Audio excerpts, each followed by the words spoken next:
Good morning बच्चों।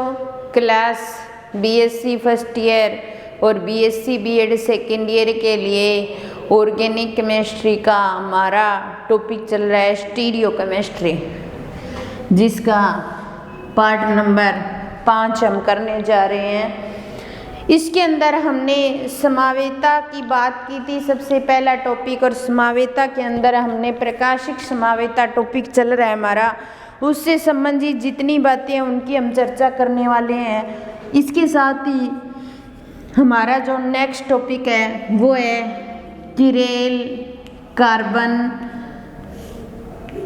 या फिर अपने ऐसे कह सकते हैं किरेल केंद्र,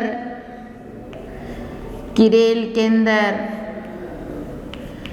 या फिर अपने ऐसे कह सकते हैं स्टीरियोजेनिक केंद्र, स्टीरियोजेनिक केंद्र, स्टीरियोजेनिक केंद्र। तो किरेल कार्बन, किरेल केंद्र या स्टीरियोजेनिक केंद्र एक ही बात है, किसी भी नाम से पूछा जा सकता है।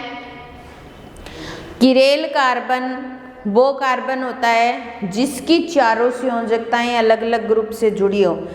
जैसे ये कार्बन, इसकी 4 संयोजकता, मैं यहाँ H जोड़ देती हूँ, यहाँ OH जोड़ देती हूँ, यहाँ CH3 जोड़ देती हूँ, यहाँ COOH। ये जो कार्बन होगा वो किरेल कार्बन होगा। क्यों होगा? क्योंकि चारों संयोजकताएं अलग अलग ग्रुप से जुड़ी हैं।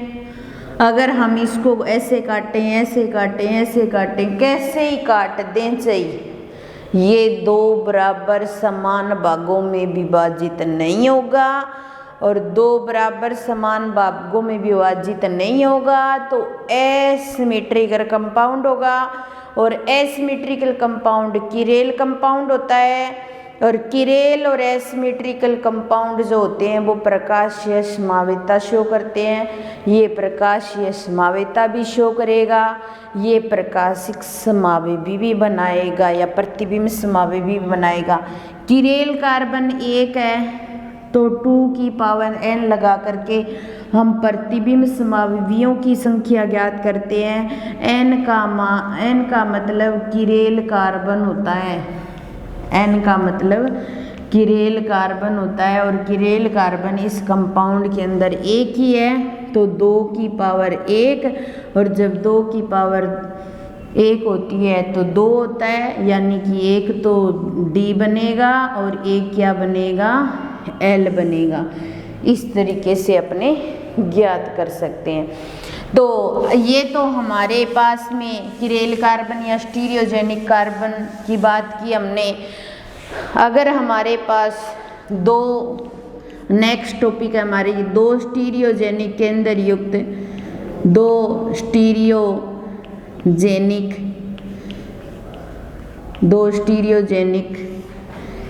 केंद्र युक्त 2 स्टीरियोजेनिक केंद्र युक्त किरेल व अकिरेल अणु, किरेल व अकिरेल अणु, अकिरेल अणु। तो नेक्स्ट टॉपिक है हमारा 2 स्टीरियोजेनिक केंद्र युक्त किरेल व अकिरेल अणु। तो जिसके अंदर 2 कार्बन होंगे, 2 किरेल केंद्र होंगे, तो इनको 2 भागों में बांट सकते हैं हम। तो 2 भागों में कैसे बांट सकते हैं? एक तो वो हो जाएगा जिसमें 2 समान स्टीरियोजेनिक केंद्र होंगे, 2 समान स्टीरियोजेनिक केंद्र युक्त, 2 स्टीरियोजेनिक केंद्र युक्त, और एक वो हो जाएगा जो 2 असमान स्टीरियोजेनिक केंद्र, 2 असमान स्टीरियोजेनिक केंद्र युक्त किरेल कार्बन, स्टीरियोजेनिक केंद्र युक्त, स्टीरियोजेनिक केंद्र युक्त कार्बन परमाणु। तो 2 स्टीरियोजेनिक का मतलब यहाँ पर किरेल कार्बन कितने हो जाएंगे? 2 हो जाएंगे, ठीक है। अगर इसके साथ जुड़े हुए समूह और इसके साथ जुड़े हुए समूह समान हो तो समान प्रकार का हो जाएगा, और अगर दोनों समूह असमान हो तो असमान प्रकार का हो जाएगा। एक ही अलग हो जाएगा तो असमान हो जाएगा। तो दो स्टीरियोजेनिक केंद्र युक्त किरेल व किरेल जोड़ होता है ना, इसको दो भागों में विभाजित किया, दो समान स्टीरियोजेनिक और दो असमान स्टीरियोजेनिक। तो पहले हम दो समान स्टीरियोजेनिक केंद्र युक्त को करेंगे, फिर दो असमान को करेंगे। तो हम अब हमारी नई हेडिंग डालते हैं और उसके साथ ही इस टॉपिक को करते हैं। जिसको किरेल कार्बन समझ आ गया ना कि क्या होता है, उसको आगे वाला टॉपिक भी समझ में आ जाएगा। तो फर्स्ट हेडिंग डाल रहे हैं हम वही दो समान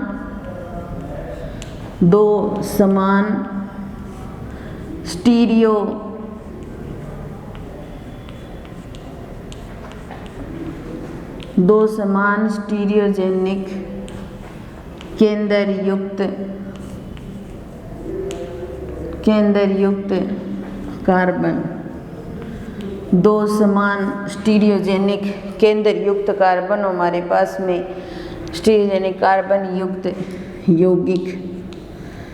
यौगिक या फिर अपने बोल सकते हैं मीजो यौगिक। क्या बोल सकते हैं? मीजो यौगिक, क्योंकि दो समान होंगे उसको बीच में से काट सकते हैं हम और आसानी से वो क्या कर सकता है, मीजो कंपाउंड बना सकता है, बीच में से कट सकता है और दोनों प्रतिबिंब समावयवी समान प्रकार के हो जाएंगे। तो पहला टॉपिक दो समान स्टीरियोजेनिक केंद्र युक्त कंपाउंड। इसके अंदर हम एग्जांपल लेते हैं टाइट्रिक एसिड का। जैसे देखिए COH और CH और OH, और ये CH और OH और COOH। अब देखो इस कार्बन की चार संयोजकता अलग अलग से जुड़ी है, यहाँ हाइड्रोजन से, यहाँ OH से, COH से, यहाँ कार्बन से।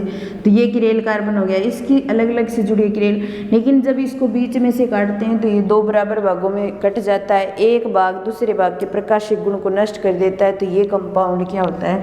मीजो यौगिक होता है। हम इस यौगिक को लेंगे, मीजो यौगिक होता है, ठीक है। इस यौगिक को लेंगे हम, ठीक है। इस यौगिक को, इसमें किरेल कार्बन कितने हैं? 2 है, ठीक है। तो 2 की पावर n से कितने प्रतिबिंब समावयवी बनेंगे? 2 की पावर 2 हो जाएगा। किरेल कार्बन 1 और 2 है तो टोटल 4 समावयवी बनेंगे। एक D बनेगा, एक L बनेगा, एक DL बनेगा और एक मीजो कंपाउंड बनेगा।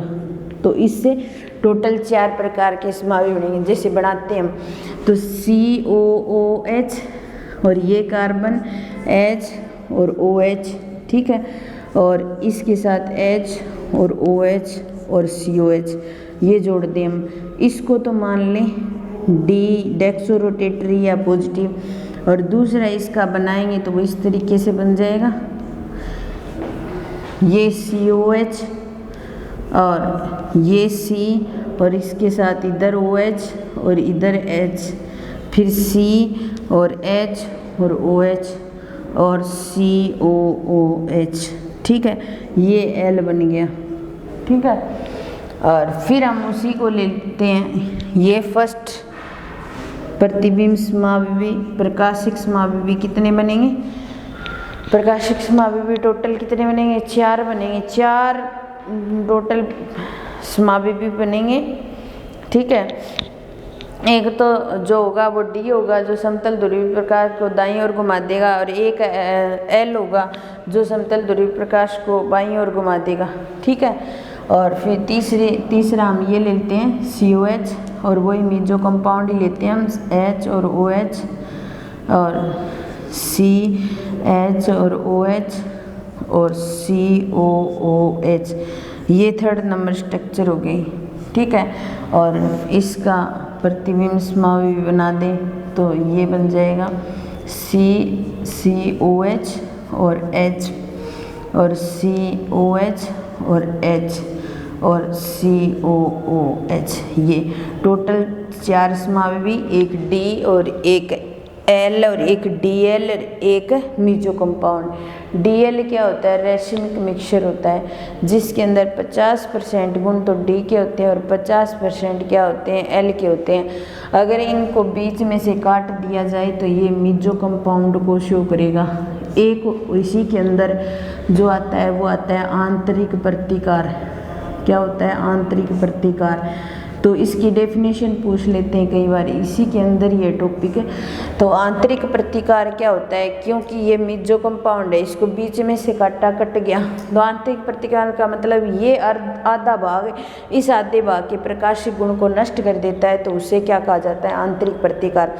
इसमें जो थर्ड व फोर्थ संरचना है उनके अंदर सममिति तल विभाजन है। ये देखो इसमें भी सममिति तल विभाजन है, यानी कि हम हॉरिजॉन्टल लाइन में इसको काट रहे हैं तो प्लेन ऑफ सिमेट्री पाई जा रही है। कौन सी? हॉरिजॉन्टल प्लेन ऑफ सिमेट्री पाई जा रही है, यानी कि उसको बीच में से काटा जा रहा है, इसलिए वो मिजो कंपाउंड है। ठीक है, तो ये दो समान स्टीरियोजेनिक, यानी कि फर्स्ट कार्बन के साथ जो जुड़े हैं वही सेकंड के साथ जुड़े हैं, लेकिन प्रत्येक कार्बन की संयोजकता के साथ अलग प्रकार का ग्रुप जुड़ा हुआ है। टोटल 4 प्रकार के समावयवी बनेंगे, 2 की पावर n से 2 की पावर 2, मतलब 4, एक D, एक L, एक DL, एक मिजो कंपाउंड, जिसमें से फर्स्ट और सेकंड जो समावयवी हैं वो एक दूसरे के प्रतिबिंब समावयवी हैं, और थर्ड और फोर्थ एक दूसरे के प्रतिबिंब समावयवी हैं। लेकिन थर्ड और फोर्थ नंबर जो समावयवी हैं उनके अंदर क्या पाया जा रहा है? सममिति तल पाया जा रहा है, सिमेट्री, प्लेन ऑफ सिमेट्री पाई जा रही है, हॉरिजॉन्टल प्लेन ऑफ सिमेट्री पाई जा रही है, ऊर्ध्वाधर सममिति तल पाया जा रहा है, उसको 2 भागों में काटा जा रहा है, इसका मतलब वो मिजो कंपाउंड है। ठीक है, वो क्या है? मिजो कंपाउंड है। तो इस प्रकार ये आधे भाग के प्रकाशिक गुण को क्या कर देता है? नष्ट कर देता है, और जिसे क्या बोला जाता है? आंतरिक प्रतिकार। जिसे क्या बोला जाता है? आंतरिक प्रतिकार। अब देखिए इसमें डी भाग है वो समतल ध्रुवित प्रकाश को दाईं ओर घुमा देगा, बी एल भाग है वो बाईं ओर घुमा देगा। एक मिजो कंपाउंड है जो ध्रुवण अघूर्णक होता है, और एक होता है रेशमिक मिक्सचर जिसको भी ध्रुवण अघूर्णक ही बोला जा सकता है, जिसके अंदर डी और एल का 50-50% भाग होता है। तो ये थे 2 समान स्टीरियोजेनिक केंद्र युक्त यौगिक।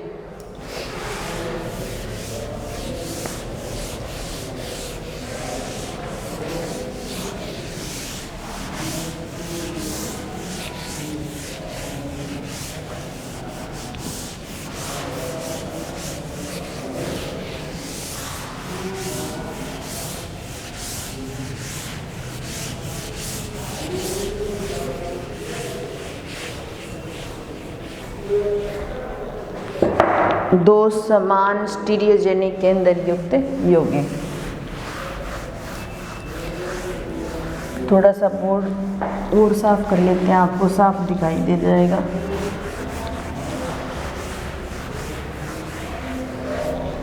ठीक है, अब देखिए समान की जगह क्या कर देते हैं? अब 2 असमान कर देते हैं, लगा देते हैं उसके आगे।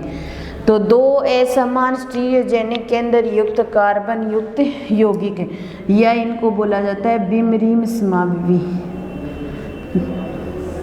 बिमरीम समावयवी डायस्टीरियोमर्स, बिमरीम समावयवी, या इनको बोला जाता है बिमरीम समावयवी। तो हम इसके अंदर एग्जाम्पल लेते हैं 2,3 डाईहाइड्रोक्सीब्यूटेनोइक अम्ल का। तो COH और CH और OH और CH और OH और CH3। तो देखिए 1, 2 और 3, तो 2 और 3 हाइड्रोक्सीब्यूटेनोइक एसिड हो गया। एक कार्बन तो ये हो गया और एक कार्बन ये हो गया। 2 की पावर 2 यानी कि 2 की पावर 4, तो टोटल समावयवी बनेंगे कितने? 4। टोटल समावयवी जो बनेंगे वो क्या बनेंगे? 4 बनेंगे इसके अंदर। क्यों? क्योंकि जो हमारे पास में जो 2,3 हाइड्रोक्सीब्यूटेनोइक अम्ल लिया हमने, उसको अगर बीच में से काट तो समान भागों में नहीं कटता। इस प्रकार के जो 2 स्टीरियोजेनिक केंद्र युक्त यौगिक है वो बिमरीम समावयवी होते हैं। देखिए हम बनाते हैं, सबसे पहले COOH और CH और OH, और यहाँ पर COH और H, और CH3। ये तो क्या हो गया, डी रूप हो गया या पॉजिटिव से शो करते हैं। दूसरा इसका बनाएंगे वो क्या हो जाएगा, COOH, OH और H और CH और OH और CH3। ये क्या हो गया, L या नेगेटिव हो गया। तो ये फर्स्ट नंबर और ये सेकंड नंबर, ये दोनों क्या हो गए, एक दूसरे के प्रतिबिंब समावेशी हो गए। ठीक है, ये एक दूसरे के क्या हो गए, प्रतिबिंब समावेशी हो गए। ठीक है, एक दूसरे के प्रतिबिंब समावेशी हो गए। तीसरा बनाते हैं हम COH और CH और OH और COH और H और COO CH3। ठीक है, CH3। तो देखिए ये थर्ड नंबर हो गया। ठीक है, और इसका प्रतिबिंब समावेशी बनाते हैं अपने, तो COH और COH और H और COH और H और CH3, ये बनाते हैं फोर्थ। ये एक दूसरे के क्या हो गए, प्रतिबिंब समावेशी। क्या हो गए, प्रतिबिंब समावेशी। ठीक है, अब देखिए 4 समावेशी बनाने थे, हमने चारों बना दिए। अब देखिए हम फर्स्ट की तुलना थर्ड के साथ करें, फर्स्ट की तुलना थर्ड के साथ करें, सेकंड की तुलना फोर्थ के साथ करें, तो ना तो ये एक दूसरे के प्रतिबिंब समावेशी हैं, नहीं है, तो ये एक दूसरे के क्या हैं, बिंब समावेशी हैं। इसलिए इस टॉपिक का नाम हेडिंग डाल रखी थी बिंब समावेशी क्या होते हैं। तो बिंब समावेशी क्या होते हैं, बे प्रतिबिंब समावेशी या बे प्रकाशिक समावेशी, ऐसे बोल सकते हैं, बे प्रकाशिक समावेशी जो एक दूसरे के प्रतिबिंब समावेशी नहीं होते, वे प्रकाशिक समावेशी जो एक दूसरे के प्रतिबिंब समावेशी नहीं होते या एक दूसरे के दर्पण प्रतिबिंब रूप नहीं होते, वो क्या होते हैं, बिंब समावेशी होते हैं। तो यहाँ पर फर्स्ट और सेकंड संरचना जो है वो प्रतिबिंब समावेशी है और थर्ड और फोर्थ संरचना एक दूसरे की प्रतिबिंब समावेशी है। लेकिन अगर फर्स्ट की तुलना थर्ड से की जाए, सेकंड की तुलना फोर्थ से की जाए, ये दूसरे के दर्पण प्रतिबिंब रूप नहीं है और दर्पण प्रतिबिंब रूप नहीं होते, वे एक दूसरे के बिंब समावेशी होते हैं या फिर अपने बोल सकते हैं डायस्टीरियोमर होते हैं। तो हमने किरेल केंद्र की बात की, किरेल कार्बन की बात की, वो कार्बन जिसकी चारों संयोजकताएं अलग अलग ग्रुप से जुड़ी हो, वो कार्बन किरेल कार्बन या किरेल केंद्र होता है। जो 2 प्रकार के किरेल केंद्र कार्बन युक्त यौगिक लेते हैं, तो उसमें 2 प्रकार के कार्बन युक्त यौगिक बनते हैं। एक तो समान स्टीरियोजेनिक केंद्र युक्त यौगिक जिनको मीजो कंपाउंड बनता है, उनमें तो एक दूसरे के प्रतिबिंब समावेशी होते हैं, उसमें 2 संरचनाएं एक दूसरे के प्रतिबिंब समावेशी होते हैं। और तीसरी और चौथी संरचना के अंदर प्लेन ऑफ सिमेट्री पाई जाती है, इसलिए वो एक दूसरे के प्रकाशिक गुणधर्म को नष्ट कर देते हैं, इसलिए वो एक दूसरे के मीजो कंपाउंड होते हैं। और इसके अलावा 2 असमान स्टीरियोजेनिक केंद्र युक्त बिंब समावेशी की बात करें तो इसमें फर्स्ट थर्ड के साथ और सेकंड फोर्थ के साथ बिंब समावेशी होते हैं, जिनको डायस्टीरियोमर्स बोला जाता है। जो एक दूसरे के प्रतिबिंब समावेशी नहीं होते, वो एक दूसरे के बिंब समावेशी होते हैं और इस गुण को ही बिंब समावेशिता कहा जाता है। तो कई बार पेपर में पूछ लिया जाता है।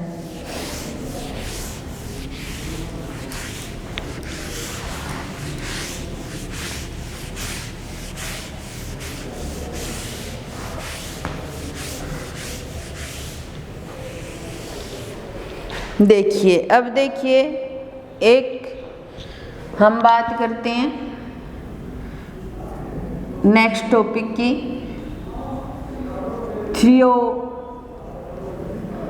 व एरिथ्रो बीमरी समाववी। एक टॉपिक ये है नेक्स्ट हमारा, थ्रियो व एरिथ्रो बीमरी समाववी। ठीक है, ये क्या होता है? थ्रियो व एरिथ्रो बीमरी समाववी। ठीक है, इसके अंदर हम बात करते हैं COH और CH और OH और CH और OH और यहाँ पर CH3 ले लें मान लो। ठीक है, और इसका प्रतिबिंब समावयवी बनाए हम, तो ये बनता है COH और ये कार्बन इधर OH और इधर H और इधर OH और इधर H और CH3। जब समान समूह इस तरफ हो, समान समूह उस तरफ हो, समान समूह इस तरफ हो, समान समूह इस तरफ हो, तो वो एक दूसरे के एरिथ्रो बीमरी समावयवी होते हैं। एरिथ्रो बीमरी समावयवी होते हैं, बीमरी समावयवी होते हैं। ये एक दूसरे के एरिथ्रो बीमरी समावयवी हैं। लेकिन अगर इसी कंपाउंड को लेकर ये कर दिया जाए H और OH और फिर इधर OH और इधर H और CH3 और ऐसे, ठीक है, और इधर COH और COH और H और CH और OH और CH3, ये एक दूसरे के क्या होते हैं? थ्रियो बीमरी समावयवी होते हैं। क्या होते हैं? थ्रियो बीमरी समावयवी होते हैं।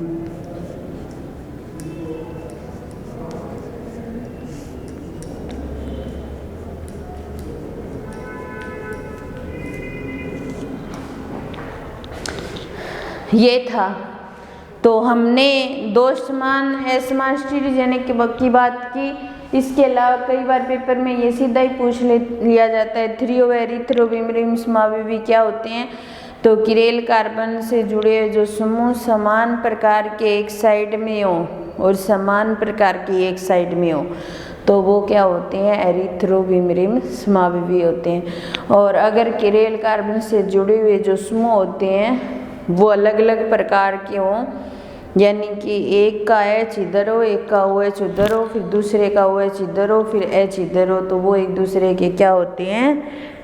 थ्रियो बीमरी समावयवी होते हैं। तो इसके साथ ही हम आज की क्लास तो यहीं समाप्त करते हैं। धन्यवाद।